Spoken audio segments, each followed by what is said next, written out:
আসসালামু আলাইকুম এভরিওয়ান। আপনারা সবাই কেমন আছেন? আশা করি আল্লাহর অশেষ রহমতে খুব ভালো আছেন। তো আজকের রেসিপি কুরবানির ঈদ স্পেশাল বিফ টিক্কা মশলা। তো এই বিফ টিক্কা মশলা বানানোর জন্য এখানে আমি 2 কিলো গরুর মাংস নিয়ে নিছি, হাড্ডি ছাড়া। এই যে এইভাবে কেটে নিছি, কেটে ধুয়ে পরিষ্কার করে একটু পানিটা ঝরাই নিছি। তো সবাইকে জানাই ঈদ মোবারক, যেহেতু কালকে আমাদের এখানে ঈদ। এখন প্রথমে দিব আমি মশলাগুলা। এর মধ্যে 1 চামচ দিব মরিচ গুঁড়া। এখন জাল যে যতটুকু খান অতটুকু দিয়ে নিবেন। 1 চামচ দিব হলুদ গুঁড়া, 1 চামচ ধনে গুঁড়া, 1 চামচ জিরা গুঁড়া, 1 চামচ দিব পাপরিকা পাউডার, 1 চামচ দিব চিলি ফ্লেক্স। আর এই রেসিপিটাতে চিলি ফ্লেক্সটা দিতে চেষ্টা করবেন, তাহলে রান্নার স্বাদটা দ্বিগুণ হয়ে যায়। এবার দিব স্বাদ মতো লবণ, 2 চামচ দিব আদা রসুন পেস্ট। প্লিজ আমার ভাই বোনেরা এই কুরবানির ঈদে অবশ্যই এই রেসিপিটা রাখবেন। আর 4 চামচ দিব টক দই। এখন সবকিছু একসাথে ভালোভাবে মেখে নিব এই মাংসটার সাথে। রান্নাটা কিন্তু একেবারে সহজ, কিন্তু খাইতে অসম্ভব টেস্টি। আর এসব রান্না তো বাসার ছোট বড় সবাই খুব মজা করে খায়, তাই না? তো প্লিজ আমার ভাই বোনেরা এই কুরবানির ঈদে আমার রেসিপিটা ফলো করে আপনারা বানাবেন।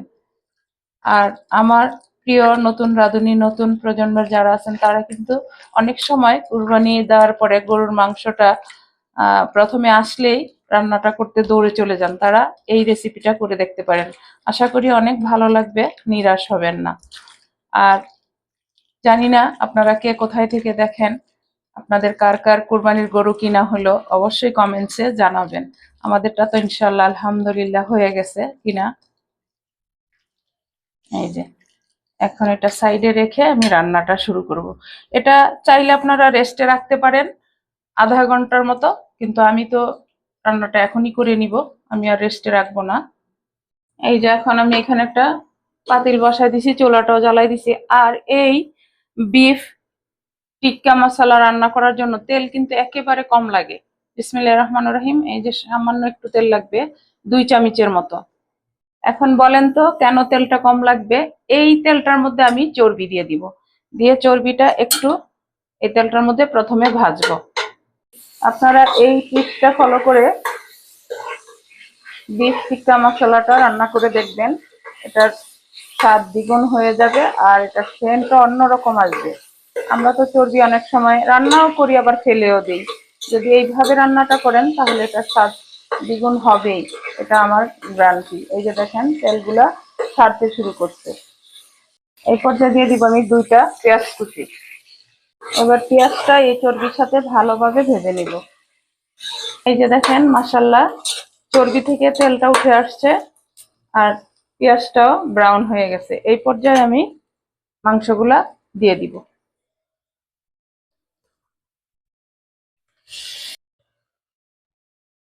মাংসগুলা দিয়ে দিলাম। মাংসটাকে ভালোভাবে এই তেলের মধ্যে পেঁয়াজের সাথে ভালোভাবে ভেজে নিব। একটু দিয়ে মাংসটা নেড়ে নেড়ে ভাজতে ভাজতে মাংস থেকে পানিটাও ছেড়ে দিছে। আর মাশাআল্লাহ এত সুন্দর ফ্লেভার আসতেছে, বাসায় না বানালে তো পাবেন না। আর এই কুরবানির ঈদে হাতের কাছে সবারই মাংস থাকবে, সবাই চেষ্টা করবেন এই রেসিপিটা করার জন্য। আর আরেকটা টিপস বলি, গরুর মাংস চট জলদি সিদ্ধ করার জন্য আপনারা চাইলে এই যে এইরকম একটা জায়ফল দিয়ে দিতে পারেন। আমি দিয়ে দিলাম। এই জায়ফলের কারণে মাংসটা অনেক তাড়াতাড়ি সিদ্ধ হয়ে যাবে। এখন ঢাকনা দিয়ে আমি মাংসটাকে কষাই নিব। এই যে দেখেন মাশাআল্লাহ মাংসটা কষাই নিলাম, অনেক সুন্দর ফ্লেভারও চলে আসছে। আর চুলার ফ্লেমটা হাই ফ্লেমে কিন্তু মাংসটা কষাই নিলাম। এখন দিয়ে দিব এই যে বাটিতে মাংসটা মাখছিলাম, সেই মাখার যে ঝোলটা ছিল সেটার মধ্যে পানি দিয়ে দিছি। এখন দিয়ে দিব। এই যে ঝোলটাও কিন্তু বেশি একটা দিব না, মাখো মাখোই থাকবে ঝোল। এখন আমি ঢাকনাটা দিয়ে দিব, দিয়ে চুলার আঁচটা লো টু মিডিয়াম করে 30 মিনিট রান্না করব। এই যে আধা ঘন্টা পরে আমি আসলাম, অফ ক্যামেরায় তো বারবার নেড়ে দিছি। মাশাআল্লাহ মাশাআল্লাহ দেখেন অলমোস্ট হয়ে গেছে আমার বিফ টিকিয়া মশলা। এই পর্যায়ে দিব গরম মশলা। এখানে কিন্তু আস্ত গরম মশলা দেই নাই, এই যে দিয়ে দিলাম 1 চামচ গরম মশলা। 1 চামচ দিব ধনেটা, আধা ভাঙা করে নিছি, আধা ভাঙা ধনে। এটা দিতে চেষ্টা করবেন, তাহলে আসল টেস্ট আসবে। এই ধনেটা দেওয়ার কারণেই আসল বিফ টিক্কা মশলার টেস্টটা আসবে, আর দেখতে অসম্ভব লোভনীয় হবে। আর এই মাংসটা আমরা রুটি, পরোটা, পোলাও যে কোনো কিছুর সাথে অনেক ভালো যায়, ভাত, খিচুড়ি।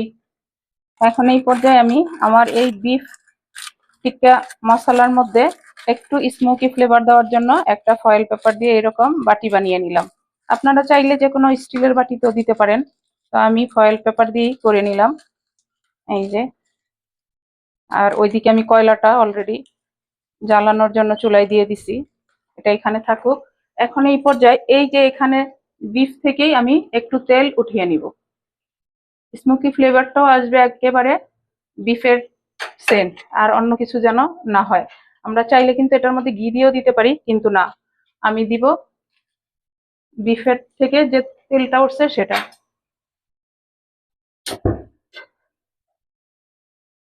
এই যে দেখেন কয়লাটা জ্বালায় নিলাম, এবার দিয়ে দিব এখানে,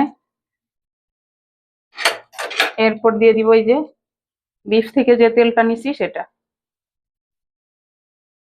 এখন ঢাকনাটা দিয়ে এই ধোঁয়াটা আটকে দিব, এই স্মোকি ফ্লেভারটা সম্পূর্ণ আমার এই বিফ টিকিয়া মশলার মধ্যে চলে যাবে। দেখেন মাশাআল্লাহ, এই কুরবানির ঈদ স্পেশাল বিফ টিকিয়া মশলা রান্না করা বা বানানো হয়ে গেল। চলেন এখন আমরা সার্ভ করে নিব। এই যে আমি ঢাকনাটা উঠায়া এখন সার্ভ করে নিব। মাশাআল্লাহ, এত সুন্দর স্মোকি ফ্লেভারটা আসতেছে। এখন কয়লাটা প্রথমে সরাই নিব। যখনই এই রেসিপিটা করবেন, কয়লাটা দেওয়ার চেষ্টা করবেন, তাহলে ঘরে বসেই হোটেলের স্বাদ নিতে পারবেন। আর এই রান্নাটা আমরা তো বলি বিফ টিক্কা মশলা, আবার অনেকে বলে বিফ টিকিয়া মশলা, যে যে নামেই বলেন না কেন, টেস্ট, ফ্লেভার সবকিছু এক, তাই না? এখন আমি সার্ভ করে নিব। দেখেন, কুরবানির ঈদে যদি এই রকম রেসিপি থাকে, রুটি, পরোটা, পোলাও, খিচুড়ির সাথে জাস্ট ওয়াও। দিয়ে সার্ভ করে নিলাম। এখন এর মধ্যে দিয়ে দিব আমি কাঁচা পাকা একটু কাঁচামরিচ, এটা দেখার সৌন্দর্য, আর যে খায় সে নিয়ে খাবে। এখন দিব একটু আদা কুচি। বাসায় রান্না করব হোটেল স্টাইলে, তো হোটেলের মতো সাজাবো না তা তো হয় না, তাই না? আর যেহেতু ঈদ স্পেশাল বিফ টিকিয়া মশলা, এখন এর উপরে দিয়ে দিব একটু ধনেপাতা। দেখেন মাশাআল্লাহ, লুকটাই চেঞ্জ হয়ে গেল, তাই না? এখন একটু দিয়ে দিব লেবু স্লাইস। দেখেন মাশাআল্লাহ, লুকটাই চেঞ্জ হয়ে গেল। এখন এটা টেবিলে দেওয়ার সাথে সাথেই কিন্তু লুফে খেয়ে নিবে। তো আপনারাও আমার রেসিপিটা ফলো করে অবশ্যই বাসায় বানাবেন। এই সামনে কুরবানির ঈদ, যেহেতু আর একদিন মাত্র বাকি আছে। তো যাই হোক, আপনাদের কাছ থেকেও আমি বিদায় নিব। আবার নতুন কোনো রেসিপি নিয়ে আসব। আপনাদের সবাইকে ঈদের শুভেচ্ছা রইল। আল্লাহ হাফেজ।